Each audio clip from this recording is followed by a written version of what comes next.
we have to create the right vibe, you know, the energy, and everybody at the organization has to feel so privileged to be here. It's no other way.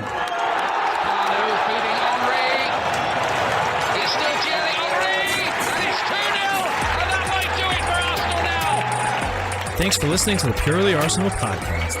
Please follow us on Twitter at Purely Arsenal FP for all the latest Arsenal podcasts. Welcome to another edition of a Purely Arsenal sit-down podcast. We're here to discuss the 4-2 bashing of Leicester. Very comfortable, low heart rate victory at home against Leicester. And joining me, I've got Neil Shah. How you doing, Neil? Yeah, I'm all right, my man.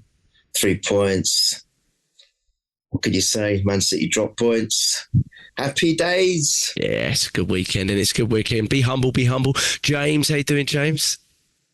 Yeah. Never in doubt, was it? You know, there was never any tweets being deleted there.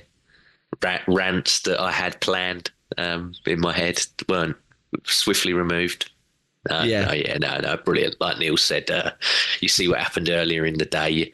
I mean, we know we got to win, or we got to do everything we can and match it and better it. And we certainly did. And again, it probably annoyed a lot of people, just like it annoyed a lot of people last week. So yeah, love it. Keep loving it.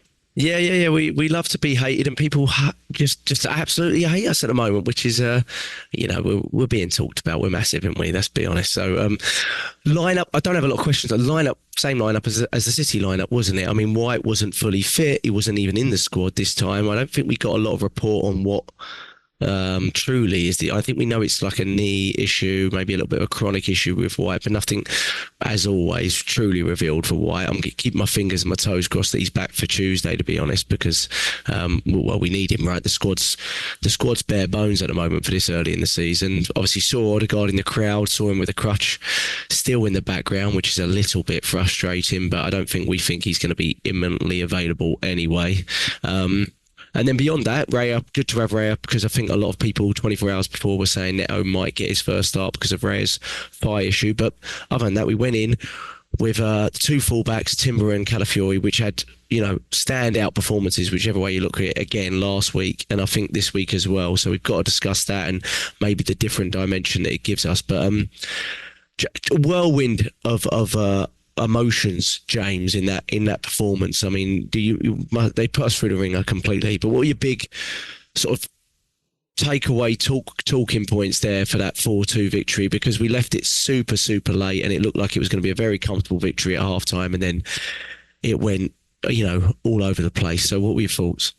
Yeah, so again, well done with the summary there, because it's all spot on as per. I think the biggest takeaways for me are that Martinelli, after he did in midweek, where he got an assist, which I thought was a big lift for him, in midweek, just to go back quickly, majority of the players that scored or got assists and what have you weren't just players that, you were happy for because you're an Arsenal fan, and it was people that really needed to score goals and to get assists, because one, it was, Declan Rice, who I thought yesterday looked back to his best. Like Neil said in the chat, even in terms of his fitness, I thought Declan Rice looked really, really good. It was like the best that I've seen him look all season. But yeah, Martinelli for me yesterday, getting a goal and an assist, I thought was massive for him.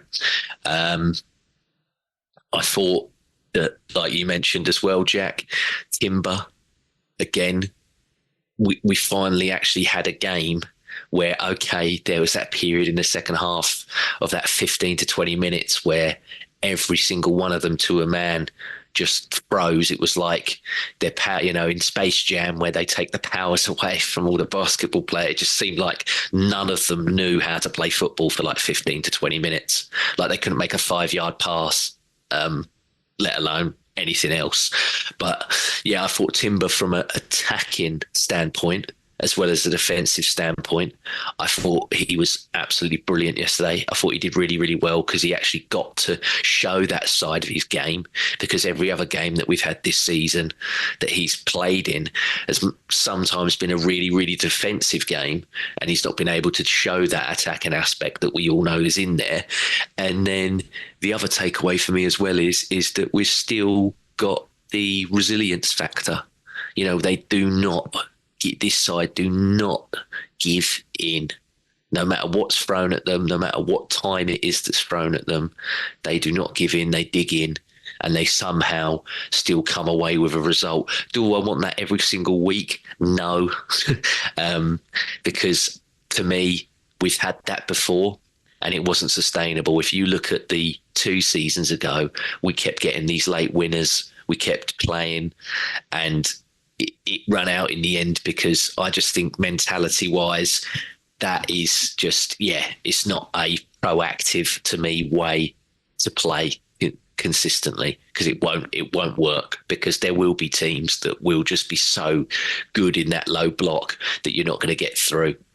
So there was a few in the first half of missed chances, and to be fair, if we're all being brutally honest with ourselves, we should have been 3 or 4-0 up at half time and had that game secured at half time, not having to score 2 goals in extra time to win it. But yeah, that's the best I can do, and I'll stop rambling now and let Neil have a go. Yeah, no, very well summed up, and you emphasised 3 or 4 key players there that we'll go back to as well. But I mean, Neil, just incredible when you look at the data on the game. 36 shots, 17 corners, 7 clear-cut chances, 8 clear-cut chances, I think it was, possibly. Jurrien Timber, like James said, first player to have defender to have an assist in a game and create 7 chances in the game since Trent Alexander-Arnold did it in 2023, but then once in 2021. But those are the only 3 defenders in the last 6-7 years since 2016-17 season to have done it from a defensive position. And this is a player that 2-3 weeks ago people were arguing, what can he offer going forward? Don't really see too much. And we all said on this podcast, we should wait and see, because look at the wingers he's been coming up against. His job has been to shut down these wingers, and no one mentioned these wingers after the game. So he did his job fantastically well. Once it opens up a little bit, what I was really encouraged about was he was playing right side. But Neil, what were your big talking points? I mean, we won the game, and I think Leicester's manager, old Steptoe, said something along the lines of we should have got something out of the game, which couldn't be further away from the truth in any game ever that I've ever watched. But in fairness, he wasn't far away from doing it, Neil, and it would have been a catastrophe from our perspective if they had pulled it off, wouldn't it? Well, he said they should have got something, and also our players should have been sent off and all sorts of things. And it would have been a catastrophe, because I felt utterly gutted when they got it back to 2-2, because I was upset. I was still upset with the draw at City. I thought we should have actually won that if it weren't for the officiating. They robbed us of that 3 points, and what a 3 points it would have been considering the circumstances. And I thought, right, okay, we're here now to redeem that, which I thought we were doing, obviously, given the score at half time. And I thought we would just go on to just make that even a better score, and maybe even end up top on goal difference. And things changed, didn't it? So they almost did it, and it was a strange atmosphere in the stadium. I think it was a shock. Everyone was bewildered and dumbfounded. But I think James, I think we can end the pod, because James just summarised that so well. He covered everything there, and there's nothing much else to say, but I will add on a couple of things. The other good thing was the fact that, other good thing in a weird and ironic way is Raya wasn't man of the match, and one of our attackers was. Like James said, the important thing is the players which haven't really shown or been at it this season were now there to say that, right, we are here. Rice, Martinelli, Timber, as you said, because it's not been it's not been off the ball football, and it's been more possession football, so we can see what he's made of. And we always knew it, like James said, that on the ball He's just as good with his timing defensively and knowing where to be and put his foot in at the right place and the right time. But he's also good with progression as well, and that showed because he was involved in the first goal, wasn't he? I think. So I think overall, I loved the game in the sense that not the stress, of course, but as Arsenal fans, we're used to that, aren't we? We never do it the easy way. We always have to do it the hard way. But what I did like was now we've seen greater depth in the squad. We've seen greater depth with the players that haven't really been at it. Now we know that we're comforted that they're back. Martinelli is just going to gain so much from this. It's unbelievable. You could physically see and tangibly see what it meant to him to get that goal because he was so sharp after that. And he was on. We thought, right, the old Martinelli is back. He could have scored a couple of more, to be fair. He could have had 2 or 3. And Rice he just looked so strong. And I thought, right, we need that because we've got Champions League. We've got 3 games. As I think you guys alluded to it. From now till January at least, we've got 3 games a week on average. We're going to need that squad. So I thought it was brilliant. And Trossard was, I don't think we've played particularly well all season, honestly. Apart from maybe against City, which is the irony, with the hardest club that you can face. I don't think we've played particularly well, but I think we've seen now that there are other squad players that are ready. It's taken a bit of time, but they're ready. And so they're my takeaways. There's a lot of positives despite the fact that we almost threw it away. So, all good for me. I think what was interesting about this game is all week, I think even us, we thought, okay, we need to transition now we had a block of games where because of injuries and because of the type of games we were facing, let's face it, we've had a tremendously difficult start to the season in terms of away games against, top 6 teams. It's been almost, relentless in that aspect. And we had to play a certain way, especially without our leader and our technical leader and our captain. And I felt all this week was all about how do we find a way to get back to playing in a style that is, really creative and create a lot of chances. And in fairness, we did that, but we did it in a different way to what I thought we would. I was thinking we needed to replicate what Odegaard provides, but we didn't really do that. We kind of replicated it with Saka filling in infield a lot and Havertz and Trossard doing this interchange from 9 to attacking midfield role, which is what we've done in previous games, but it was definitely clearly a more, dominant and on the ball type of game. We won the game, so we're going to say it worked. But in terms of, even if we hadn't won the game, James, I think it's fair to say that in terms of creativity and openings and things like that, you've got to take the opposition into account, but this is the most expected goals, 36 chances, but 36 shots that we've created, I believe, in a game for many a year. I don't know if you've got the specific data on it, but I know 36 shots is the most we've created since like 2003, 2004 even. But in terms of XG, which was around 4.38, I believe that's the most in 6 or 7 years. But if you've got better data than me, let me know. But I think I saw something like that. But James, in that sense, it was a very successful performance, wasn't it? Yeah, for a boring defensive team that likes to park a bus, I thought that was amazing. The week before you had 2 numpties that are positioned and, propositioned as the bastions of football in this country. One of them who talks a lot about how to win a Premier League and what's taken to win a Premier League. But as far as I remember, I've never seen him win one. I think he's got the same amount of Premier League medals as me, actually, funnily enough. They were saying that there'll be a man watching this game in Turkey very proud. Well, I've followed that man that is working in Turkey's Premier League career. And like you said, I don't remember him ever putting up stats like that, even when he was in his pomp.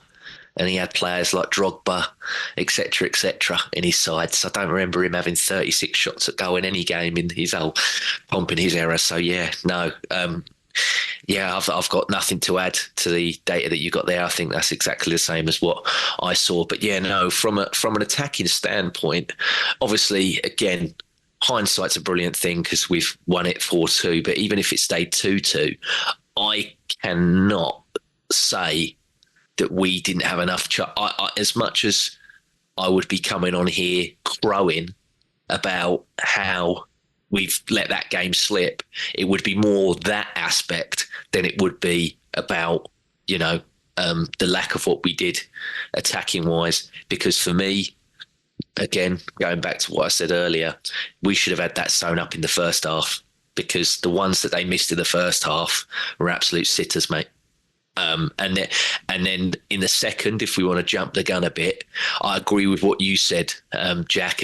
Initially, when I watched it, there was a few there I was going, oh, bloody hell, this goalkeeper, which again, funny enough, he made the most saves in a game, I think it was, against us 13, since David, the most, since David De Gea also made the most saves. us. Yeah. So the record is for both, and they're obviously the Havertz one that I thought was a really good save. It is, but there's the Trossard one, and then there's another one from Havertz which they go on about as well. And I'm like, no, that's straight down his throat. I'm like, I agree with you. That's poor finishing. That's not a great save. That's poor finishing. Yeah, there was a lot of that, I felt. I mean, the goalkeeper did fantastic, and the man of the match in overall on the game. I think he deserves that, despite the fact he conceded 4. But when I watch it from our perspective, obviously, always I think a lot of those shots that we've taken out of those 36 that were on target, I felt we could have put. They were in savable positions for him, and you understand that when it comes to like the Gabriel header and the Calafiori rebound and things like that. But when you've got a clear sight of goal,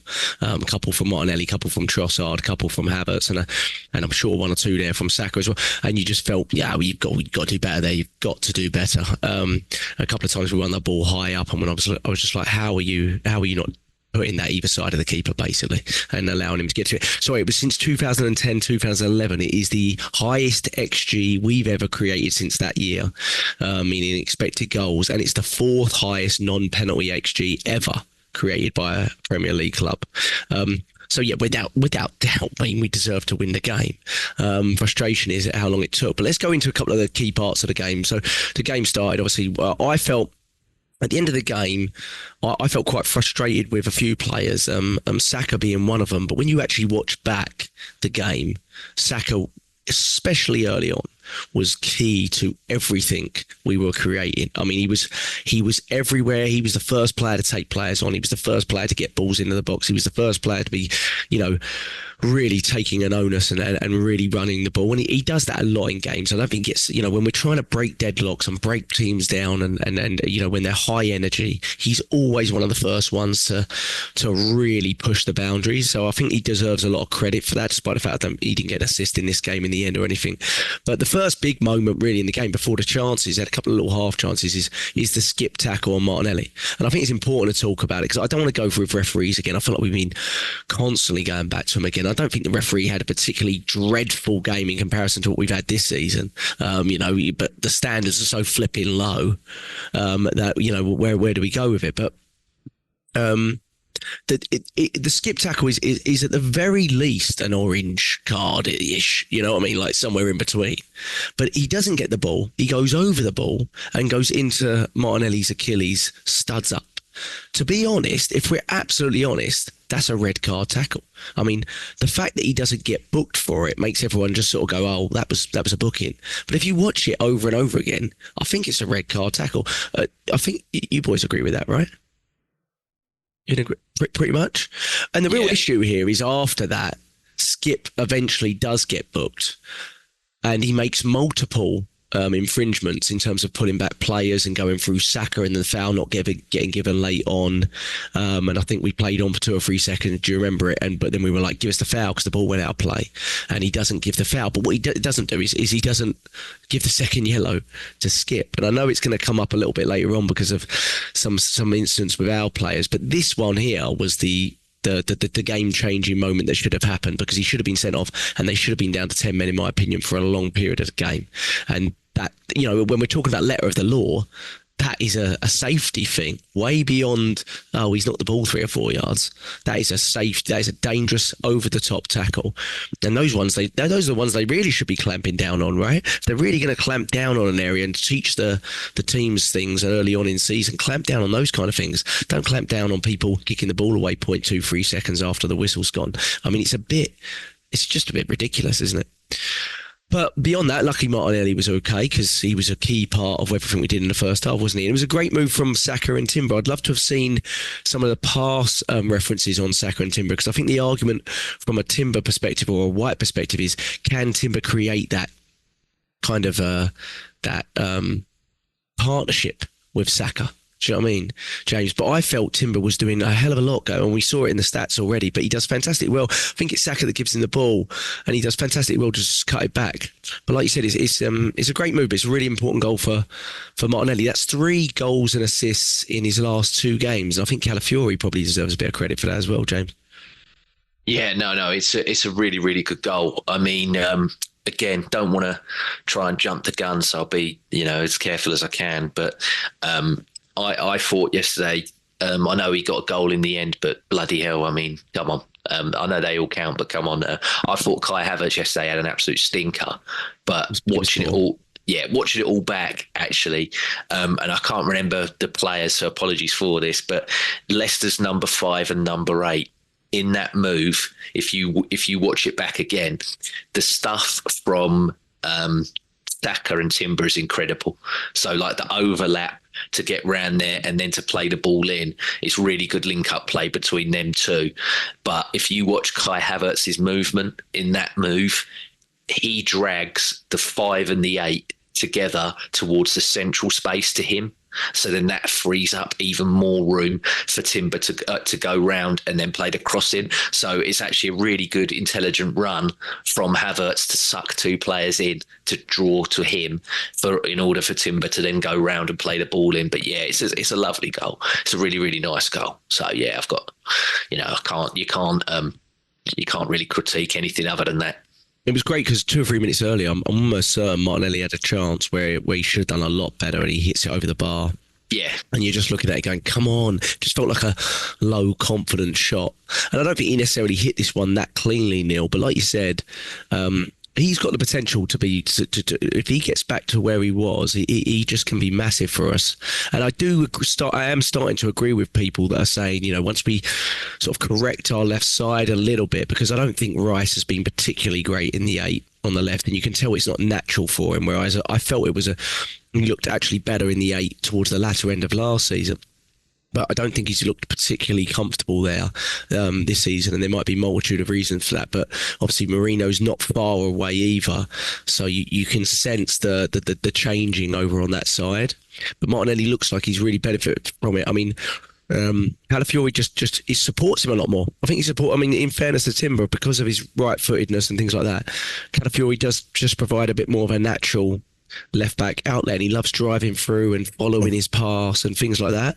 And I think that creates maybe more space for Martinelli. He just looks like he's had a lot more openings. I mean, even from the City game, where they don't give you anything, do they? But think about some of the openings he had against City, right, in terms of the first goal and things like that. And they look like they've got a really good connection, Neil. As well, they're hugging each other after the second goal, if you want to go into that. And I really loved that as well. Yeah, I think they have. I think you're right. And this is the thing, isn't it? I mean, we have missed that balance on the left-hand side for a while. And I think you're right about Rice. I think when Reno comes in, I don't know how regularly he's going to feature off the bat when he's fit. Maybe not so much, because they'll have to wean him in after his injury. But it's a shoulder injury rather than a leg injury, so it might be fairly quick. But I think we will see Rice drop back, because Partey was good in the first half, but he dropped off in the second from memory. He does that a lot as well. Exactly. So I don't think we can rely.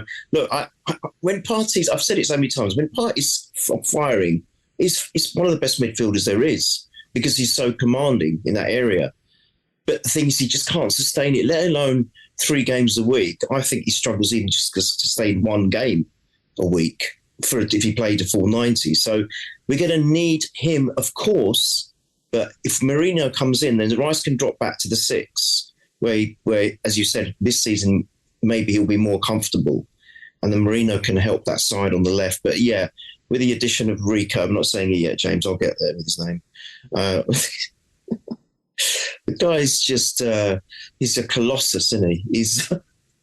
I don't know what to say about him. I mean, there was that move where I think it was, I know I'm going forward, was it for the second goal? I can't remember where we were, but he did some exchange and then he got fouled. But then because I think then he realised the move was still in play. You mean, like we thought it might be a penalty, to be fair. That's the one. That's it. That's right.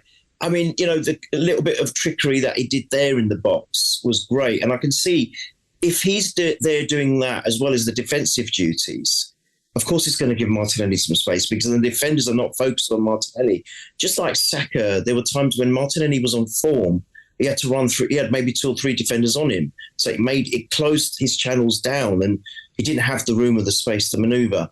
I do get the fact that maybe he hasn't had that connection with someone on the left hand side. I do remember. I know you guys, probably sick of me saying that when he first came on with under Emery and Tierney was there behind him. They were linking up so well together. And I don't know whether he's quite had that ever since, that kind of link up.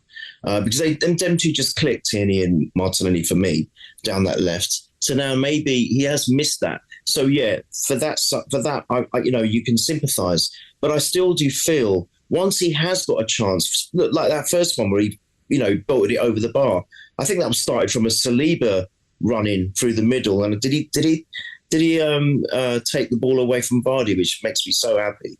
I think it was Vardy, wasn't it? Can you correct me if I'm wrong? Well, Calafiori taken away, was it? No, it was Saliba that took the ball. Oh, yeah. I mean, he was in his back pocket the whole game. Through. I hope it was Vardy because that guy just can't stand that weasel. Yeah, anyway, he's a little rat boy, isn't he? Yeah, I can't stand. I'm so glad he didn't score the. Yeah. But he took the ball away from him, and then Saka played a lovely ball to Martin, and he just put it over. And I thought, and when that happened, I was like, no, not again, please. Don't let this be another game where he's going to do this. But the fact that Calafiori was, well, I almost said it there, was present. Very good, mate, to be fair. Yeah. I think just his sheer size, his eagerness, the way he can progress with the ball and his power. He's just a big, powerful lad, isn't he? He's got everything. He's good looking. I just hate him. But, he is giving Martinelli, I think, the room. And I don't mind him playing on that side at the moment. I don't know when Ben White's going to be fit and back. He is going to be back, by the way. Ben White is... some people are arguing that, he hasn't been his best, but then I don't think many of the players have been yet this season. Yeah. So Ben White, again, for rotational sake, is going to play. So where then maybe Timber will move back to the right. But at the moment, with him being on the left, Timber being on the right, I think that's helping Martinelli. I completely agree with you guys. And the fact that he's now getting assists and getting goals, good fortune for us because we so needed him, and we need that balance on both the channels, on both the right and the left. So I think this is going to be a great step forward for us. You can tell he's a little more defensively vulnerable than Timber, but Timber is basically the best defensive fullback in the league, in my opinion.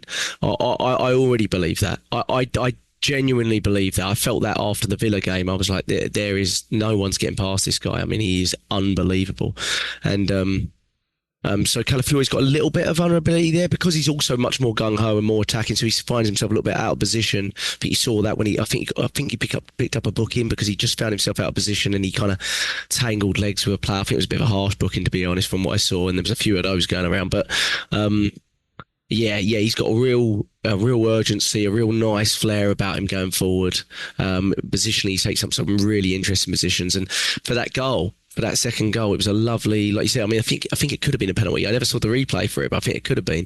But it didn't matter in the end because he just created this lovely little interchange and space, and it's a great finish from Trossard, who gets the man of the match, James. I mean, rightly so, in terms of what we're going to get to in the second half and things like that. I mean, for me, midweek, obviously, we played Bolton in midweek and we got to see a few of the fringe players, but I tell you what, it absolutely nailed down to me that we should not be playing Gabriel Jesus centrally anymore. I watched that game and I thought he is everything we don't need right now centrally, because way back 2 years ago he was transformational for us, but really what he did was he helped find pockets anywhere on the pitch and begin the build-up play, because we weren't structured really, and now we're so structured that his chaos in it from a centre, but it's just not reliable. We're like, well, we can't find you anymore. Oh, he's at left back position, and it's that sort of thing, Whereas Trossard is he mimics a lot positionally, at least, of what, even though he's completely different from Havertz, he mimics positionally a lot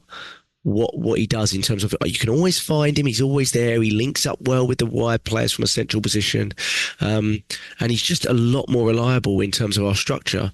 I think he has to be the second in line for the central position. And also, the one thing he provides from a central position that Jesus definitely doesn't do, and even Havertz to a degree doesn't, is he is clinical, James. Yeah, I was just about to say, in terms of if the ball's falling in the box to somebody out of our front line, it's him or Saka that I want that's going to take the shot on. Because like you said, yeah, them two, well, even Havertz is especially clinical. I mean, his second, that was the one, that basically helped us win the game. The control in the box to do that with that amount of, with all them people that are around him and everything else. Very, like you said, like the Declan Rice one against Man United, to have that good close control with everyone around you, still get a shot away. Okay, it ricochets off a player, but that still, to me, is testament to how good this guy is, especially in the box, which he is. And I've got no problem with what you said there in terms of, do I think that Havertz should be the main centre forward, even though he had what I said was a stinking game? Yes, I do. But the way that they're interchanging at the moment with our midfield, lack of midfield options, should I say, is confusing these teams, and they are doing very, very well at it, because, you can watch it in game. There are periods where he's like, I'll go in that 8 space, mate, to help you. And then there's other points where it's like, right, okay, no, actually you drop in that 8 space, you do something, and then that will help lead me into something, and et cetera, et cetera. But yeah, he is still, to me, a very, very important player. And he scores, he just scores important goals, Trossard. That's one thing that, it reminds me, I wouldn't say that they were similar anyway, but Sylvain Wiltord for me always used to score important goals. I can never remember Wiltord scoring a goal that was just, part of a game. To me, he always seemed to be, like it's called, it's more used in America than it is over here, but, like clutch players, as they say, for the American sports, don't they? Yeah, he comes in clutch for me, Trossard, most of the time. So, yeah, no, I'm very, very happy. I mean, I didn't realise after he scored the first one that he did actually do his celebration in the end, because I was going, oh, hang on, he looks angry again. I was like, oh, don't tell me, angry again. Yeah, we all had it in the group chat, didn't we? It was like, well, hang on a sec, you are starting at the moment, so what is it? And no, I just think it was the game state. He just angry at what was happening, and then no, he come good at the end, like you said. Yeah, it was a brilliant performance from him, and long may it continue, because like you said there, Gabriel Jesus. We'll touch on it when you talk about that 4th goal, mate. Of course, we'll get there. Because you're spot on with that guy. yeah, we'll get there. And then it was interesting, his moment of coming on, because there's a little conversation, or if you can call it that, between him and Arteta, which I found quite interesting on the sidelines. But we're going at half time 2-0, very happy.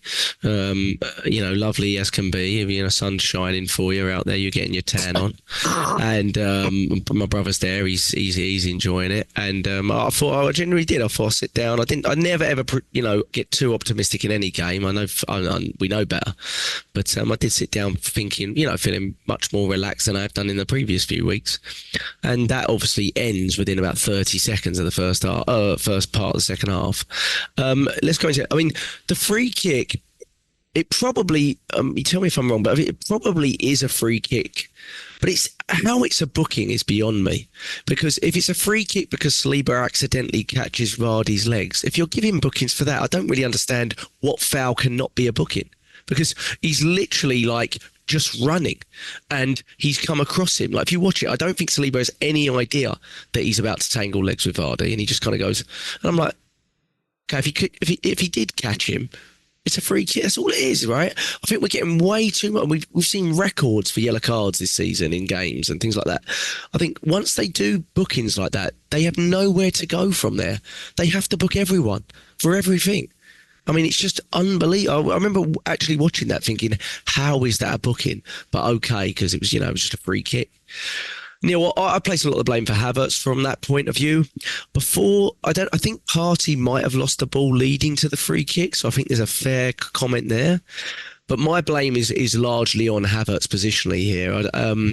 What about you, Neil? I mean, it's a nothing goal. It's a bit of a fluke goal, but it doesn't look great where Havertz is standing. Yeah, I just think the whole team just came out complacent. That's what I think. I think that, the fact that it happened so quickly. I don't know whether they thought, right, this game's going to be just a walk in the park, and they just weren't switched on already for the fact that Leicester might be switched on right from the off, and that's the biggest mistake. We've been found wanting with that previously as well in previous years, but we just suddenly switch off for a couple of moments, and it's so costly. It's not as if we switch off and then they don't take their chances. I've seen teams do it before to us, and and although we might put the blame on one or two players, in this particular case, potentially Saliba in a way, and then even Havertz. But yeah, you're right about the book. Look, the referee again. I know you said earlier on that it wasn't particularly a bad performance by him, but you had another situation where one of their players should have been booked for putting the ball away. Because hang on a minute, our players seem to get cards for that. Any other players don't. Then there was another moment. I don't know if it was late on. Sorry, I'm digressing a bit. I'm not trying to get away from it, but I'm sure Saka was floored in the middle of the park, and they ended up getting a throw in from it. I mean, the people in the stands were going mental. Said, "Hang on a minute, where's the booking for Saka?" It's just. I don't know. I'm not a big fan of any of the officiating. I think they're all corrupt and they're all against us. And I'm sorry. I know I might be talking right up my backside, but no one is going to change my mind on it anymore. We are officiated differently. There's total bias against us. There's corruption. All the Premier League honchos are getting money under the table from the Arabs, and they all love Man City, and that is the end of it. And I'm not going to say anything more on that. So the officiating is rubbish as far as Arsenal Football Club are concerned. End of, draw a line underneath it. Neil, you do not have to say anything ever again on that point. So there's my opinion on that. So yes, if when we win the league, we're not only beating Man City, we're not only beating the officiating, we are beating the corruption that is the money under the table, which is absolutely, causing this dark arts that the Premier League is surrounded in. Thank you very much. I have spoken. Now, on to Havertz. Yeah, I mean, I think I just think it was a switching off moment. I just don't think we came out. They're thinking, oh yeah, we'll get another couple of goals. We'll win this 4-0. We might even go on top on goal difference, or at least with before the Liverpool game against City, because I think we needed to win. I don't know, 4-5-0. Yeah, 4. Yeah, that's it. Yeah. So I just think it was complacency, and I don't want to get on Havertz's back because I agree with you, James. I don't think he had the best game, but there was some stuff that he was doing in that game, which I saw from where I was sitting, that was quite typical of Havertz and how useful he is as a player. And I just think it was just an off moment for both goals, actually. I know their second goal was just a wonderful strike. But again, I think there was Califoria that might have been out of position. He wasn't even marking the guy. He had so much space to actually make contact. And I just think it was just a switching off moment. And the fact that the whole crowd was stunned into silence is because a lot of people still hadn't even come back from their comfort breaks or getting some drink or whatever snacks at half time. And all of a sudden they're walking back in the stadium and it's like deadly silent and it's 2-1. And people are just looking at each other thinking, what's going on? I think it's a switching off moment. James can probably analyse it a little bit better, but to be honest, for my part, where I was sitting, it was difficult to see what happened. And also, they didn't really review that in the highlights of Match of the Day. So I'm not going to say anything more on it. I'll let James add to it now. Well, quickly after that, James, as I'm going to go to you, obviously 2-1. Pretty soon after that, I think we hit the post at 2-1, Trossard. We had one or two other chances, but we didn't... They looked like they literally didn't touch the ball in the first half, in our half, and they looked like they were transitioning. But their number 8, Buonanotte had a shot wide, and I remember sort of texting at that point being like, we looked very open in the midfield when they tried to get forward, and then soon after that they score. Now it's a worldy goal from Justin. I don't think he'll score anything like that again in his whole career possibly, and he also gets credited with the header as well, which is interesting because Trossard doesn't get credited with his deflected one, which we'll get to, but I find that very interesting. But James, I wouldn't say it was coming. They created no clear-cut chances in the game. They only had 3 shots on target in the game, and 2 of them went in.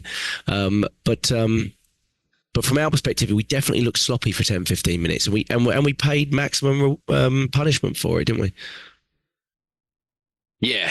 I mean, I mentioned it earlier in the show, didn't I? That it just, all of them to a man, they just folded. And I couldn't understand. I just couldn't understand.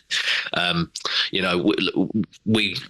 rang me after the game, and I said to you, I do not believe at half time that Mikel Arteta G'd him up to such an extent that Eve was like, "You've won this, lads. Just be complacent." Like you said earlier, Neil, just be complacent because you've won it. I know what he's like, and I know what his team are like.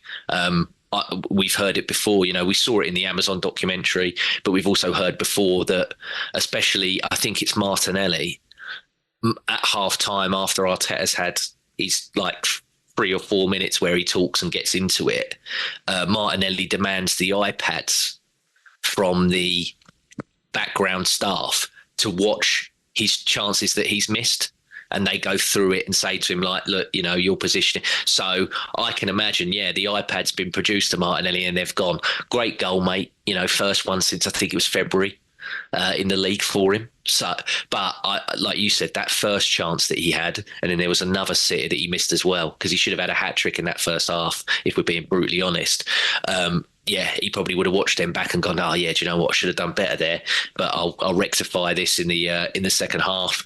And it just didn't happen. Like you said, Neil, silence, but just like a gut punch to the side. Just couldn't believe it, and I do agree with what you said there, Neil, as well with Havertz. I will always commend him for his work, but it was the stuff basically in the other box where, like you said, all season, for you, he's been our player of the year. I definitely believe he's one of them, but there were times yesterday where stuff that I will always say that Kai Havertz works hard, but in the position that he plays as a centre forward, he's got to score goals. And there were a few as well for me yesterday that he should have been burying, especially the ones with his head. I'm like, that's bread and butter Kai Havertz. And I've seen it. The one that he scored against Wolves this season, I've seen him put his neck muscle, his head muscle, whatever you want to call it, into that to make sure that goes in. And he was doing it like he was cushioning them and everything. And I was like, but if he puts the force into it, he probably scores them. That's the problem I have. But I'll never critique him for what he does in terms of work, because he tirelessly works hard. Just quickly, James, on that, but there was that chance near the end where he kind of volleyed it and he struck the ball. That was a great piece of football. Oh, God, yeah. But the goalkeeper was exceptional for them. Jack, I was saying it in the stands, like he's their man of, if not the man of the match, he's certainly their man of the match. And he definitely gave them the chance of getting something from that game. 100%. So, all right, I agree with you. There were times where Havertz probably should have done better. But that move alone, I thought, wow, that was great. But that was just unlucky because the goalkeeper was equal to it. A bit like Raya's been for us. Right? Yeah. Unbelievable. And I thought, has Raya suddenly just transferred spirit into their goalkeeper for about 80 minutes of the game? It was so frustrating, guys. Yeah. So frustrating. It was like time and time after again, he was there. And even the one that hit the post by Trossard, it understands it. And at that time, he looked like the goalkeeper had saved that as well. We thought, what we got to do to score a goal today is getting so ridiculous. But fair play, James. I do agree with that, Yeah, I mean, at that point, I found it hard to evaluate the game at 2-2. I found it really hard. You could probably tell from my text to get beyond just being really upset with how we'd allowed it to get to that point. I mean, Mikel Arteta even says, he said it got very emotional, more emotional than we wanted it, certainly. But I'm very pleased with the amount of situations that we created and how we dominated the game. After 2-0, the result should have been much, much bigger. But this is the Premier League. This is what happens. Emotionally, super controlled, doing what we had to do, how consistently we attacked the spaces. And I do think, as emotional as I was, I do think Arsenal presented quite a level of emotional control about 5-10 minutes after we hit 2-2. And the way I'd explain it was, we didn't rush anything. Like, every set piece, we took the same amount of time as we always do. Every throw-in, you know how we delay throw-ins to look for the space and all that kind of stuff. It almost looks like time wasting. Of course we're not. We're dominating the game. We're trying to score. And I remember watching that, and I'm like, 5 minutes left on the clock before injury time, and we were just boom, boom, boom. It's almost like, you know, repeat. We've trained for this kind of stuff. And but it was a massive moment. I mean, those last sort of 10-15 minutes, the first sub we make is Sterling.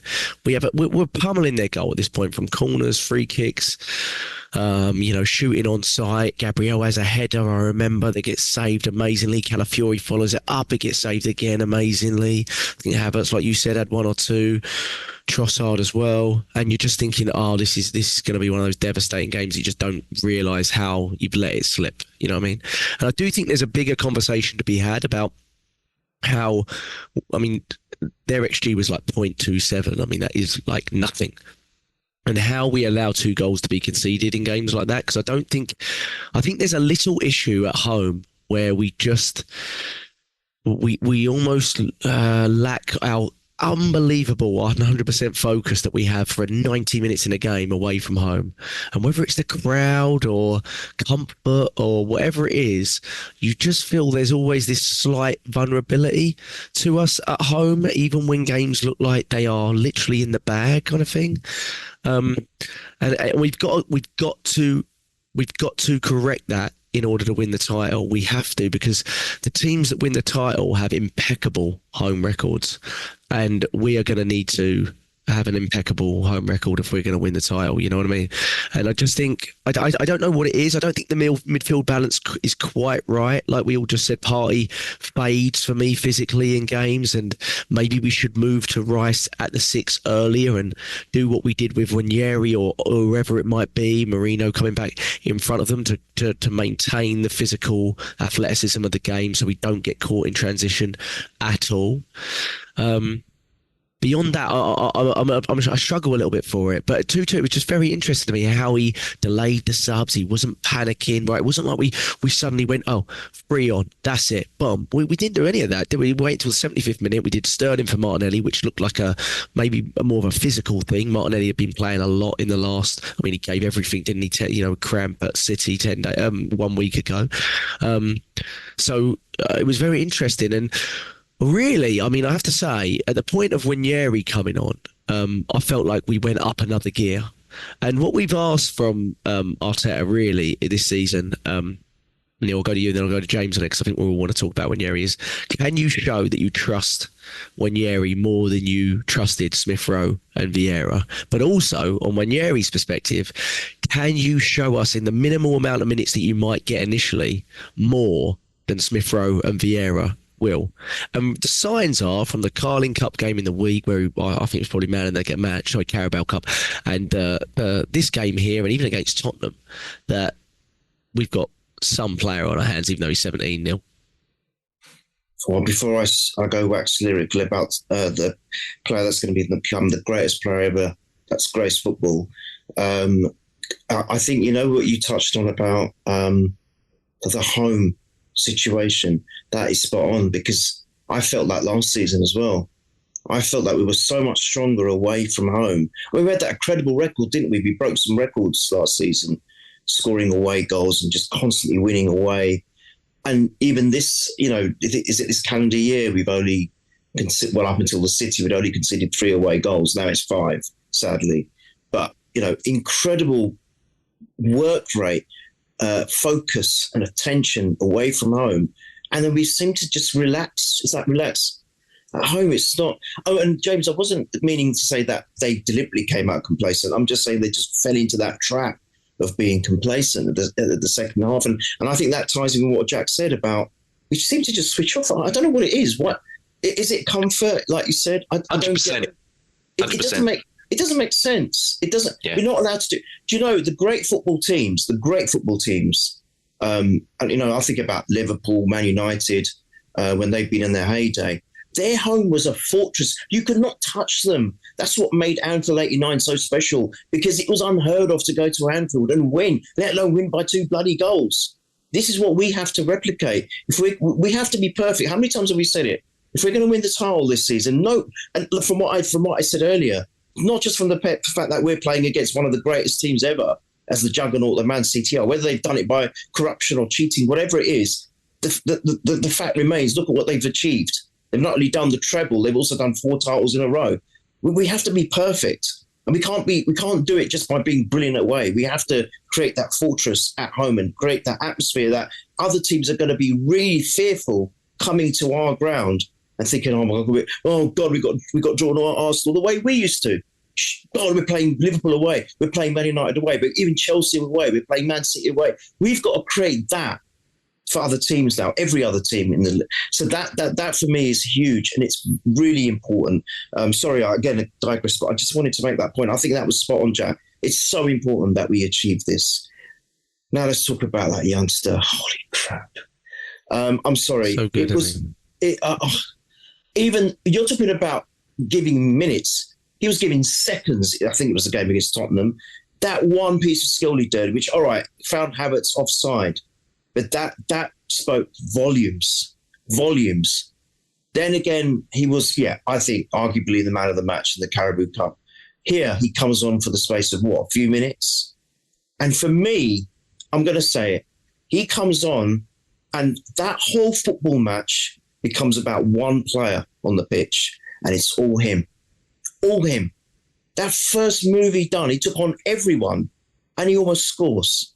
And what I see in this kid, I might be talking again out my backside because I do 99% of the time, but I see a mixture of Jack Wilshere and Cazorla in him. He's got Cazorla's skill. Maybe he's not got 2 feet, but he's got Cazorla's skill, and then he's got Jack Wilshere's. Jack Wilshere, I remember when he first started, was fearless. He wasn't the tallest player. He wasn't the biggest player, but he would give it to all the big beasts out there. We were always crying out for meatheads in that era where Wenger played. Every player was literally a clone of each other, but we didn't have any real physical presence. And he reminds me of someone who's so comfortable with the ball. He's got a great, low center of gravity in a way. He's actually, some of the youngsters that have started, like Platino and even Saka when he first started, and Eddie Nketiah, we were thinking, they're great players with a lot of talent to come, but they need to put on some size. And they need to put some physical presence about them. This kid might not be the tallest, but he's got it. And to me, he looks very strong, calm, composed, and he's not afraid to go at players. He's just got everything. And I really truly believe that he has to be given minutes to keep improving. I know Arteta is trusting him, like you said, Jack, where he might not have trusted the others. Because at 2-2, are you going to call on one of your kids? Would Arteta have done that back in his day? So Arteta must know that this kid's got something really special. He could be even good enough to be a game changer. We've lacked that in our squads of late years. I think Alexis Sanchez was, but I think a real game changer. I think this kid's got it. This kid has got so much about him. As soon as he came on, guys, because I was actually sitting on the side he was playing, it was all him. And everyone was looking at each other thinking, oh my God, look at this kid, mouths wide open on the floor. We were just on the edge of our seats. Every time we got the ball, we thought he's going to do something special. And boy, he did. I am absolutely using James' favourite phrase, wax lyrical about this kid. I think, but I'll say it again. He has got to play. He's got to play. I'm going to go out on a limb. I said it for this game. He's got to start against Southampton. I want him playing against Southampton. I actually want him to make it difficult, although Odegaard's going to come straight back in the team. But I want him to make it difficult for Odegaard to come back into this team because I think he's got that much talent. And I think he's going to become one of the greatest players in the world if he's given a chance. And Arteta said he came on, he beat 1, 2, 3 players. Obviously, he had that shot. I just love it. He said, you want to play here. You need to play with that courage. And I think in him and Sterling, who had an eye-catching performance in midweek as well, we've got 2 players that two types. We didn't have those types of players last season that could, like, come on, raise the level, go at players. Oftentimes you were bringing on Eddie, you were bringing on Smith Rowe, you were bringing on Nelson. It wasn't. Sometimes you didn't see that level up, that raise up in energy, that raise up in concern from the other team, because you're going to have players tired legs being run at. James, Ethan Winieri, he's played 9 minutes of Premier League football this season, but he's looked fantastic in every one of them, in my opinion. Well, it goes back to what Neil said. When he comes on against Tottenham, sorry, we're treading over old ground again, but his first thing that he did is like what Arteta's done there. He sent 2 players, completely sent, grown men, by the way. I'm a 17-year-old boy. Okay, I made my debut when I was 15. Which a lot of people said that's a self-indulgent move. We've all seen that clip this week of Cundy, haven't we? Where he's like, oh, it's a self-indulgent move. It's a self-indulgent. I'm like, no, again, like I said, Arteta, especially with the background staff around him, he trusts them sometimes to his detriment. He's so trusting in the other people around him that it's effective. Look how much he's trusted that goalkeeper coach before, and look at Renarson, look at Turner to an extent, because he got told by his goalkeeper coach to buy him. He trusts every single, and he's been told from that youth staff, from Mertesacker, all the way up to all of them that are in charge of the academy. This guy is a gem and he's special. He's seen it with his own eyes, and you know what? I'm with Neil. You've got to play him more. You've got to play it, because you cannot. It was a bit like when Saka first come in. It was just so noticeable that it was like, screw who's there. You can't stifle this guy. Like, you can't put a lid on. You've got to, regardless of what's going on, you can't shackle this person, because the talent is just absolutely insane. I mean, I've watched it back a few times, and I know I mentioned it to you guys in the group chat, so I'm going to mention it on here. If that goes in, to me, that is a David Beckham Wimbledon moment. That got, because like Man United fans knew, because he went on loan to Preston and everything, Man United fans knew about him and had read about him. It's like us with Nan Merritt. We know, but the rest of the world is still gradually getting there.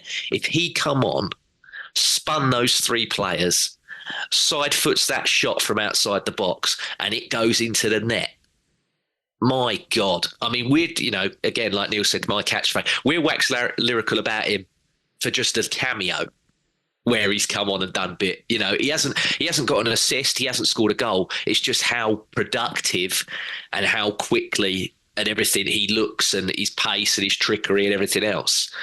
But if he scored that, Jack, this guy ascends to an even higher level than we're putting him on already. But I believe, regardless of the opposition, be it PSG on Tuesday or be it Southampton next week in the league, he will do something, whether it be an assist or a goal, where he will ascend further, because he's got no fear. Like we've said, they're probably going to kick the lumps out of him early, like they did with Saka, but he'll ride it like Saka rides it now. Because he's a strong, not just of body, but of mind. And it's ridiculous. He is a ridiculous talent, and he's got to play. And like you said, that he trusts him, because he got rid of Smith. He's openly admitted getting rid of Smith Rowe was hard. He said, I've been emotional. He said it's been really emotional. And he said seeing him score and everything has made me emotional. He's like, I'm glad for the boy, but it's made me upset, that I had to, get rid of, because again, 35 million quid for a player that played 3 games for you last season, it's insane money. Yeah. You've got to take it. You've got to take it. And Vieira, well, I still believe there was a player in there, but maybe not in this league, because this the physicality. I mean, this guy's 17. He's stronger. He doesn't need Cowangate in his drinks like Vieira needs. He's strong. And he's just a silly player. But what I love is how much he calls for it, and the players give him it. I've seen young players come on for Arsenal before, and a lot of them are like, come on, help me. And they're not being fed because they're like, nah, don't really trust you. But every player trusts him as well. So the manager needs to trust him more. He does, because he's just ridiculous. Yeah. And he's only going to get better. And you know what? The one thing I'll add is probably the thing that excites Arteta most about him. He said, taking on players and then, the shot and things like that was in the 97th minute when we're 3-2 up, we lose the ball. And he tracks back and he does a brilliant sliding tackle. And I'm watching that going, you will not get that from Smith Rowe or Vieira. And let's not forget the Tottenham game where he makes that block on Son's shot before the game ends as well. And I'm like, if you can trust him off the ball, you're going to get minutes because you're already doing enough on the ball. So that's what we need to do, because obviously trust Odegaard so much off the ball, right, to initiate the press and his constant engine and, guidance for the team. But if we can trust him off it, then Ranieri has a real chance here. And I think he should have started. I still think hindsight, I wanted it before the game. I wanted it after the game. I felt he should have started. I think definitely he's getting closer and closer to that start in the league or in the Champions League. Obviously he had his start midweek in the Carling Cup, in the Carabao Cup, but getting really close. But we're 94th minute, Neil.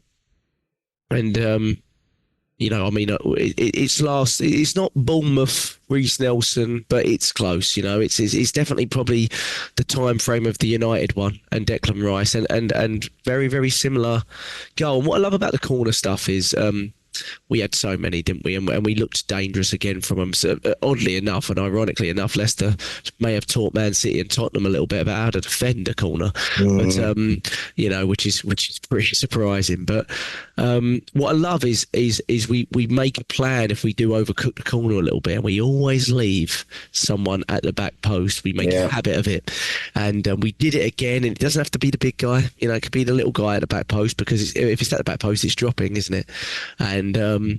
And it's just chaos in the box after that, isn't it, really? But Trossard, I think James said it earlier, does really well to get his weaker foot on that and put it back in the direction of the goal. And I think he should be a little frustrated that he doesn't get that goal, to be honest, because it is on target and it's not massively different from Justin's one. But I tell you what's beautiful about it is the own goal is from a player that also probably could have got sent off, and he didn't get sent off.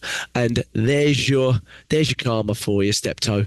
He didn't get sent off, and he put the ball in the back of his own net. So take that one, son. Okay. And I do have to say on Indeed that he did, his first booking was harsh because it was a good tackle, and I don't think it was a foul, let alone a booking. But he got booked for shouting at the ref after it. So I guess in that sense it was, but he was right. It was a good tackle. But then obviously he doesn't get penalised for kicking the ball away on a restart. Also, Justin tries to stop us taking a throw in and too quickly. Another booking in our book, letter of the law, all that sort of stuff. This is, they've opened up a can of worms here because the whole crowd knew what was going on as well, and they just don't act on it. So find it very just quick. That second one, that was the Justin one. Uh-huh.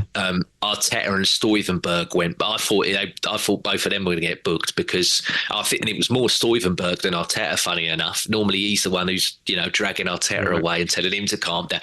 They were both like, "Hang on a sec." Because it's like we've been done by this twice this season, and they I don't know if you guys saw it, but yeah, they were both of them like incensed with anger that didn't get a booking. Yeah. It was funny watching it, but and I agree with them. Yeah, because it's like we said the other day on my podcast. I'm like, anyone who does that now, anyone who does it has to be booked because that's the precedent. That is the precedent you've set. Yeah. So. And the problem is they don't do that. And in theory, we should benefit the most from this supposed law because delaying parts of games is going to be, in theory, we're going to be the team that's going to be taking the onus a lot, despite what people have said this week. Let's be honest, we're the second highest possession team in the league last season, second highest season before. Even this season, after this game, we've created the most big chances in the league alongside Chelsea. And look at our teams that we've faced in comparison to them. So, all this delaying of the restart stuff, I'm sure Mikel Arteta's exactly what he said last week. There should be, 100 red cards this season based off of that. And he knew exactly what was coming. And that is very frustrating. So all this thing from Cooper about, Vardy getting pushed on the first goal, et cetera, I'm like, to be honest, so it might be a little pause here. To be honest, I still think they got the rub of the green because they should have had a man sent off at 8 minute as well. Neil, sorry, would you go back to goal? The Trossard celebrations and everything like that. I mean, what was it like in the stadium? It must have been obviously not Bournemouth level, but it looked pretty mental to me. Felt like probably relief more than anything, didn't it? Right. Yeah. No. There's three things I want to say from this, which actually is relevant to the goal. The first thing is something you touched on earlier, Jack. We have matured so much, and actually, I was getting frustrated. But now with hindsight, thinking I applaud Arteta and the whole team. The fact that we're still so patient, even in the dying moments. I recall, I think we were in injury time, and we were still messing about at the back just to open up a chance to come forward to attack. And I'm thinking, I remember this. It's the 91st minute. What, you move the ball forward. Yeah. Now, everyone else in the world probably would hoof that ball forward because it's so close to the final whistle, and we've let a 2-goal. Think about it. We've let a 2-goal lead slip. We know that Man City have dropped points. And what are we doing? We're farsing around the back. Doing Gabriel sleeper. And I'm like, wait. I've got a coffee. I was insane. My voice. I was like going frantic. But you know what it shows? We're just so calm. Yeah, we've matured. We've matured to such an nth degree that we know that, oh no, it doesn't matter if we've got a minute left. We got this, lads. We got this. We're going to open them up like a can of worms. Sorry, little pause there. Little pause. Carry on. Sorry, I was going to say, yeah, it's just fantastic that we can do that. That we can, like, you know, we got this, lads. We're going to open up a can of worms. I don't know when it falls on. Right there, you're right on it. There you go. Right. So that's that bit. Then the goal itself. You're talking about the corners. I think you're absolutely right, because it was Martinelli in the earlier corners that was free and wasn't marked. It was left unmarked. And in the latter stage, it was Trossard, as you said. Doesn't have to be a big guy, but he was left. And before the one that he scored, there was an identical one where he didn't quite catch it right, and he didn't go in. I don't know if you recall. It was identical to the one that then we had for the opportunity that he actually converted it. And yeah, it's not quite. I think it's not quite a Reece Nelson moment, because Reece Nelson moment, that was such a great goal. I'm not saying Trossard wasn't, because it's equally as important, if not more so in some ways. But it was with Reece Nelson, again, there was that non-panic thing from him. He was, still a young guy, that he didn't just blast it. He kind of controlled it, and that was a beautiful goal that he scored. And I don't think, even now, I think some of the fans that I speak to that were there, they said it's one of the most incredible moments from an atmospheric point of view that they can remember. But this was, equally so. Everyone just went absolutely ballistic, lads. It was a privilege to be there. And it's that. I know it was frustrating that we let a 2-goal lead slip. We were sloppy for those 15 minutes. As James was saying, we kind of just stood still. We don't know what happened to the players. We don't know what it was exactly. It's going to be a hard one to really analyse. But for the moment that it gave us, although we didn't want that moment and we didn't want it to be comfortable, it's still it's just such a lovely feeling, even if you're watching at home or watching wherever you are. It's just such an amazing, euphoric moment to say that, wow, we've done it again, last minute. And I'm glad, because it kind of balanced the books a little bit with Man City doing it to us last minute. Sorry, little pause again. Neil was on a roll there. Yeah, carry on. Man City doing it to us, yeah. Yeah, so it's kind of balanced the books for me in that respect. So I'm going to keep pausing, so I'm going to shut up and let James say something. But yeah, absolutely fantastic in the stadium. And then, as a bonus, we get another one, which you could talk about, but brilliant. Just euphoric, guys. Just brilliant. Yeah. Fantastic. James, how was your reaction, mate? I mean, I was running around the house like a child. I was younger than my kids at that point. Yeah, so funny enough, yesterday, like I said before on the show, I had quite a few things to do during the day, and they were exceptionally stressful. I was worried that I wasn't going to get back for the game because it was just taking so bloody long. Thank you, the Post Office and the DVLA. Thank you very much. Two great institutions that, again, are ruined in this country, but I digress. So I had all that. And, so we had quite a stressful one in this house. And then, obviously, when we were there, and my brother, he was like, look, because we got up early and everything else, he's like, I'm going to try and catch some sleep and everything. So I was like, oh, okay, mate, I'll keep it down because I know what I'm like when the football's on. And yeah, I had to apologise to him when that third went in because, yeah, I think I didn't just wake him up. I think I woke my street, you know, I think I pretty much woke my street up as well. Yeah, because it's that mixture of elation but then also relief because, again, we've all alluded to it time and time again on this show and everywhere else. We know how important every single 3 points. When you go from having 3 to then thinking you're only having 1 and then you get 3 back again, especially when you look at, obviously they drew earlier in the day and everything else.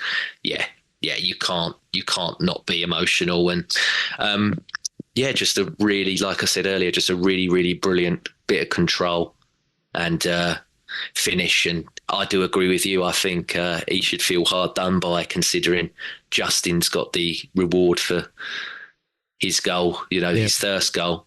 And Trossard hasn't been given that one because it's funny. I checked a minute ago and TNT Sports, who funny enough put up the thing about Saka having the record now, they've still kept it up when it's incorrect. So I'm like, there's been Fabrizio put his up and the community notes have come in and attacked him, the good old community notes as they're called. For me, I think probably Saka doesn't, I think he probably doesn't really care about it because he knows he's just going to produce later on anyway. Yeah. It would have been nice for him to have that record, but at least for me, he's tied with Thierry Henry for the Arsenal record for it. He might not have the one for the league, but at least he's tied with Henry for the Arsenal side of it. Yeah. So he shouldn't be a history. Yeah, exactly. He shouldn't be too downtrodden about that. It's fine. It's not a problem. He definitely felt more of the creator, maybe even this season, but certainly in this game. He's the first player in the last 9 seasons to complete 8 take-ons, create 8 chances, and have 8 touches in the opponent's box in a Premier League game. And I wouldn't even watch that and think it was one of Saka's most amazing performances. But he was, like we said at the start, he was so involved. And again, it was man of the match for me, Jack. Just from that period of that second half. I think he dragged us. The one where Trossard hits the post in that second half when it's at 2-1, all comes from him just doing a ridiculously silly turn. He's got no, again, I've forgotten the guy's name. It's the 5 for Leicester. He had quite big long hair, didn't he? Yeah, and it's Christiansen. He sent them both with this turn. It's just silly. He just dragged us. Again, he's another one that he's been put, the armband's put on him now for these games. And we've said it before, especially me and you, Neil, haven't we, where we've critiqued people that have had captain's armbands at Arsenal, especially on here, saying that they don't deserve to have them because we've been, more so even you more than me, you've had captains at this club that I didn't even get to see that were important and they knew. It was a prestige. It was an honour. It wasn't something that was just passed around like a pass the parcel prize. It means everything. And he's not, again, like we were saying about Nwaneri not being Saka throughout his career, to me, he's not been fazed by anything. He's like, you know what, put the captain's armband on me, put this on me, I'll do it. He's like, whatever, just whatever. Yeah. So, I was happy. And, for me, I thought he was fantastic. In that period where it was all dull, he just shined through for me. And I thought he was brilliant. It's a clever corner. Very clever corner again as well at the end. I wonder if it was planned to go deep into the back post. When this is about the lateness in the game and how much Leicester players are going to want to crowd the box to get the big headers out of the ball, but Gabriel, and you just sort of leave someone sitting at the back post. I wonder, we're so good at it. Everything looks planned. Well, this is it, Jack, is that for me, again, to critique the analysis that, is presented in this country. And I'm glad that we've got such lovely people that listen to us and watch us. So thank you, everybody. Because we'll give you that analysis here. Objective. Yes. Yeah. It's all about the setup. and what the players are doing in the box and the players in the box once they finish it off, to me, there's still a serious lack on Saka's delivery of these corners. I don't think his delivery is being highlighted enough, because all of them, yesterday I think it was only one that didn't beat the first man, and that was at that key time where it was 2-2, and I was like, oh, for God's sake, can't even beat a man at the corners now, cussing them all out as I do. I don't think he's being praised enough for how well, it's bordering on Beckham levels.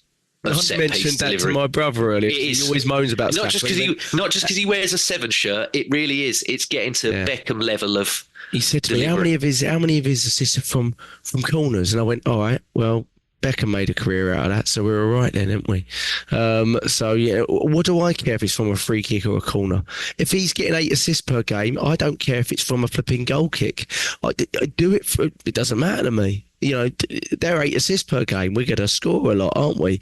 So I don't, you can't overthink that stuff. But at that point, you relief, and then Jesus comes on. I did find the conversation between him and Mikel quite interesting, because Mikel was clearly screaming in his ear, stuff like probably, don't lose the ball. We got 2 minutes left. But Gabriel Jesus was clearly thinking, I'm very annoyed to be coming on for only 2 minutes here. And he was basically ignoring Mikel Arteta. So look, he's not going to be happy for playing this amount of minutes. But in fairness, he comes on, he gets the ball, he makes a little bit of an impact, picks a bit of a scuff shot, in my opinion.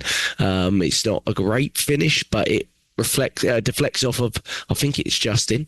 It might be someone else, but I think it is Justin, and into Havertz's path. I think they call it offside because they think it's deflected on an Arsenal player towards Havertz, but it doesn't. And it's a not a beautiful goal to watch or anything like that, but Havertz gets his just reward for following it in, and in the end, it looks like a relatively comfortable victory, yet still quite a kind result to Leicester, to be honest.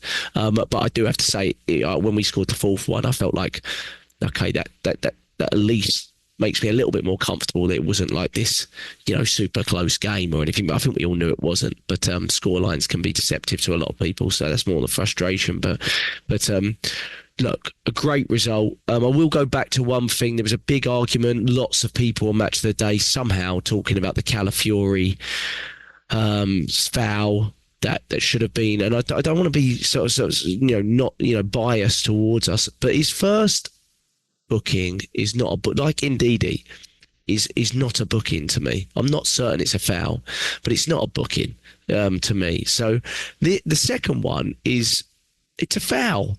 But again, the crazy thing was, when I saw it, I was like, he's going to give him a red card here. And if he had given him a red card, it would have been far, far more logical than the 2 red cards we've received this season, right? But at the same time, he applied some common sense. The only red card that truly should have happened in the game, in my opinion, should have been skip. And you could argue it could have happened multiple times. Ndidi was a little unlucky on a couple, just like Calafiori was, in my opinion. Kick of the ball away was lucky, though, because he was already on the booking at that point, I think. But I don't think he deserved the initial booking. And I think Calafiori's the same. Skip, I have no idea how he's gotten away with that. He got booked in the 49th minute for pulling Martinelli back. Should have already been booked at the very least. Then he makes that foul on Saka as well, which is a very bad foul. And whether he calls it or not, you have to punish the player for making the foul, right? You can book people without calling the free kick. It happens all the time because you played on or whatever, right? Otherwise, it allows people free reign to do what they like. So I don't know. You can get booked twice in one phase of play, Jack. We've seen that as well. Never seen it again. We've never seen it again since, but we did see it. Trent should have got that this against Wolves. I saw it against Wolves, and I was like, and it's same ground, funny enough. And I went, you'll never do that. You'll never do that again. No one's going to do that again. But again, yeah, like you said, I mean, Skip's ones, ironically, the foul on Martinelli, what does he do straight after it? Kicks the ball away when the free kick's already been given. I mean, that is as double an incident as you can get. So that's why that is a red card by the letter of the law. After that Saka one as well. What was it, like 3, maybe 4 minutes after he got subbed? Because Cooper knew. He knew he's going to go, so I'm going to take him away. Yeah, at the minimum, it's 2 red cards for Skip in that game for me. And that is the talking point. And the frustration there is not that Cooper doesn't say it. It's that no journalist on any media outlet talks about it. I heard Alan Shearer on Match of the Day talking about Calafiori's one for about 5 minutes, and then someone else chimed in and said, well, what do you think about Skip's earlier on? And they basically just dismissed it. They said, well, that was much earlier in the game. And I'm like, this is not analysis. This is not objective analysis. This is ridiculous analysis. So I find it a very, very frustrating in that sense. See, I haven't watched it yet because UFC was on last night, so I thought I'd rather watch that than Match of the Day. But you're wise. Yeah, but for me, I'm gonna have to see this Calafiori stuff again because in my head, I'm trying to think back to it and I can't recall it. So if I didn't think it was serious at the time, because you know me, I'm quite objective and honest. If I thought it was a red, I'd say. I mean, I said to all of you in the group chat, Saliba on Vardy for the first goal, he fouls him. To me, I agree. I think Steve Cooper and Vardy are right to be angry about it because it is but, you know, fuck both of them, to be honest. Like the way that you know, I hate him. And Steve Cooper, yeah, all right. He, you know, good manager per se with what he'd done previously and everything else. But just a bit of a salt, you know, a bit like with Thomas Frank last year when he turned into a salty bastard. It's like, not sure about you now, mate. Like, you know, you get a bit mouthy for someone who's, you know, been slapped up. So just, you know, keep it stum type thing. Yeah, stay humble. Yeah, they're looking at it from their team's perspective. But if Arteta's saying that, I know he's getting fired back a million questions about Calafiori and this, that, and the other. And I'm like, you're not doing it to these managers, are you? You're just going, oh yeah, you were probably right. Calafiori should have been sent off. And I'm like, where's the objective analysis here? You know, there was way worse things going on in that game. So, but we got a deserved win. It definitely, you know, put us through the ringer emotionally. But we got it, and that, you know, that leaves us not, you know, fantastic. But we've got 2 games to come now before the next international break. PSG on Tuesday, and then Southampton on Saturday. PSG looking really good, apparently, in League One. I haven't watched them too much, but they've obviously got a much younger team, less high-profile stars, but still, you know, a lot of money spent. Hopefully we can make a couple of changes in midweek because we've got to keep the side fresh. I don't know whether that's White coming in if he's fit, or Jorginho coming in for Partey, or Wanyeri coming in, but I think those could be the areas that there are the changes. I can't figure out specifically, but I think he needs to make 2 or 3. But it's a really big game for us, isn't it? Because we obviously drew our first game, and it's another really difficult game. You know, going along with the start of the season, but we need to find a way to win it. So get your predictions, and if you've got any thoughts on the game specifically themselves. Neil, PSG at home, and then Southampton at home. I think you're right. It's very important now that we've drawn the first game. We can't have 2 draws in a row, because it's going to put us on the back foot. We don't want that, because we don't. The thing is, I think the Champions League, Arteta is going to view that as just as important, maybe, as the Premier League. So you don't want to be on the back foot of that, and then that will in turn put pressure on the Premier League games as well. We don't want that worry. We want to be, you know, comfortable in both at the start, if that makes sense. If I'm trying to, don't know what I'm trying to say here, but by being pressurised in one league, because in fact at the moment we're in 2 leagues, aren't we? It's not a knockout competition. So I think we need a win. And yeah, you're right. It's going to be a really tough game, even though it's home. And we talked about our home focus, didn't we, earlier, that we're not quite there, being a fortress, if you like. And that's what we got to change. I think there should be a couple of changes. When you said Jorginho, that just rung. I'd like to see him start, actually. Yeah. I'd like to see him, you know, take the place of Partey. So I'm a bit worried about Partey's legs at the moment. So I think Jorginho should come in. Yeah, possibly Wanyeri. I don't mind him either starting that game or Southampton, but he's got to start one of the 2 for me. So let's see what happens. And then maybe, you know, there might be a chance, maybe a little bit more of a chance for Sterling against PSG as well. Because I quite liked him against, you know, in the Caribou Cup. I thought he was lively. And I quite liked his runs, and he was quite focused. So, yeah, maybe 2 or 3 changes there, but we've got to win, and it's going to be really difficult. I'll go 2-1. I'll go 2-1 PSG, and I'm actually going to say Martinelli again. I'm hoping that he might get his scoring boots on now. His confidence is back. So Martinelli 2-1 against PSG, and then Southampton. We still need that banging 4-0 non-complacency win. So I'll go 4-0 Southampton, and I'm going to say unwary for that one. Whoa. Yes, hopefully we'll start one of the next two at least. But James, what's your predictions? And any thoughts? Their midfield's interesting. They've got very youthful midfield in certain areas in Emery and Neves and Maurice. I don't know a ton about those players, but they strike me as really, really technical players and not necessarily like super athletic players. So I wonder how we match up to them. But then wide, they do have very, fast wingers in Dembele and Barcola. So it'll be interesting to see how we match them up as well. Timber, for me, for sure will start, but obviously we're putting a lot on him in terms of his recovery, coming back and things like that. He's almost our most important fullback at this point, and I did not expect that because I knew his qualities, but at the same time we've got to understand his body and things like that, which I'm sure we're trying to do. But James, what's your thoughts and predictions? Yeah, no, I agree with you 100% with what you've both said earlier. Jorginho has to play this for me. Partey can't do 3 in a week. He just can't do it. And do you know what? Jorginho for me in the Champions League, it's intense, but it's not as intense as the Prem. And I think his head and what he can do on the ball still suits the Champions League more than it probably does suit the Premier League. So yeah, I would easily throw Jorginho in for that one. I think the rest of it probably still picks itself. As much as I would love for him to back Nwaneri against PSG, our first home Champions League game in this new crappy format. Yeah. I'd love him to throw Nwaneri in, but I can't see it. Sadly, I can't see him doing it. Again, same with Neil. I agree. I think it's going to be a 2-1.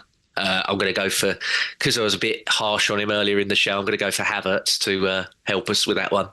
And then Southampton, tough, because they're an annoying side for us, Southampton. And they play tomorrow. And I know Monday. I know that manager. Tomorrow. I know Russell Martin, their manager, he's on the chopping block apparently. Like they've already said, Graham Potter's looking at going.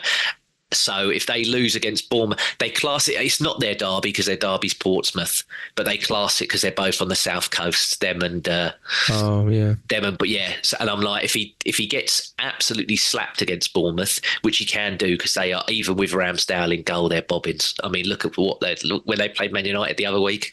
God Almighty, they're dreadful. They're absolutely dreadful. So I would be worried if he gets sacked and they have a new manager in. But I don't think they. I think they might scrape a point against Bournemouth, so he'll stay. And for Southampton, I'm with Neil. I think we need to get a big win here. So I'm not going to go for 4, but I'm going to go 3-0. And safe bet is Saka, isn't it? So yeah, I'll say Saka for that one. Yeah. Okay, I'll go midweek. Jesus. I'll go 3-1 midweek Arsenal, 3-1 Saka, and then I'll go 2-0 Southampton, and I'll say Martinelli for that one. So I'll go with that. We've got to get back to keeping clean sheets as well.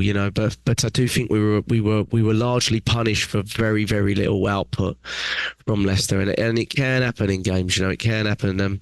City dropped points. They've obviously lost Rodri for the season. We've had the most injuries this season out of the top 6 teams, I believe. It was talked about. It was odd because last season at this point there was injury tables being listed by all the big Premier League and BBC accounts, and this year it's before this game at least it was XG and chance creation that was being listed. I wonder why that flip is there. I've not seen any injury table this season, and but 5 games in they showed a stat. What was the stat on Arsenal being time delay, that was it. Who delays the most time after 5 games? That was interesting. I was like, if you look back at last season, we weren't in the top 10 of that.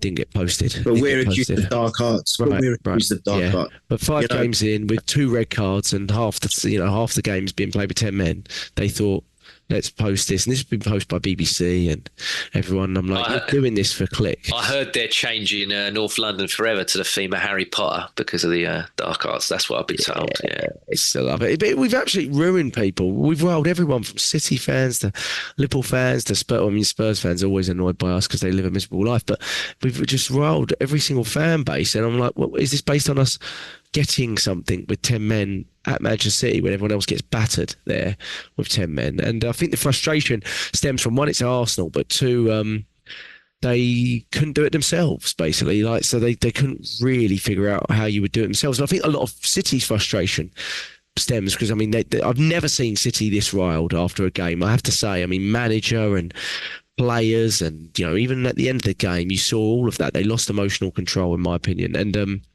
I think a large part of it is because they couldn't break down 10 men, and they didn't look like breaking down 10 men. I think me and Neil said this last week. They didn't really look like they were going to do it, and that is what probably frustrates them more than anything. And the loss of Rodri, I think, is huge. I have to say, I mean, they've got an amazing squad, and I think they'll cope and they'll buy in January and all this kind of stuff. And I wouldn't say it for any other player. I think it is quite big for them. I mean, he is there as close as it could be to their single point of failure, I would say. Yeah, but one player being injured don't change things, Jack. No, it doesn't. It doesn't. We had, we had two of our best players injured the first season that we lost the title to them, and everyone said we bowled it. So you know, there you go. So as far as I'm concerned, Rodri's fully fit. Yeah, is what it is. So you know, that's what it is. I mean, we've had eight injuries this season, and I don't hear a mention of one of them. Not one of them. Our captain's been out for multiple weeks, and no one. We've had key injuries for the last 25, 30 years every blooming season. So deal with it, City. What we got from Timber's ACL last season was, well, he can't be that important for you because he's not played that much for you. Yeah, now we're watching it. Yeah, look at him now. Look at him now, and this is about 70% of what he actually is. So, if only I could swear on this podcast. Damn it. It's great though. I mean, we do create the most uproar amongst any fan base. It's just we do swear on it, Neil. It's just you can't say the one that you want to say. Yeah, your one's really. You want to say the best one. I wish. It's my favourite word in the English language. But yeah, you can't. I know you want to say all it. The media, all those stupid pundits who know nothing about nothing. Oh boy, would I want to use that word, because they are all that word. Thank you. We'll see you next Tuesday when we record after PSG, yeah? Okay. We're at Purely Arsenal FP on Twitter, Purely Arsenal on YouTube. Subscribe to us there. I know you can listen to us on Spotify and Apple Podcasts. We appreciate that. But if you can subscribe to us on YouTube, usually gets released a little bit earlier. You get to see these boys' beautiful faces. But we'll be back after the PSG game and after the Southampton game, leading into the next international break, and keeping our fingers crossed for 2 more wins. Right, we just got to keep winning and keeping everyone healthy. So that's fingers crossed. Boys, Neil, James, it's been a pleasure. Purely Arsenal FP, great win, and let's keep it going. Yeah, up the Arsenal.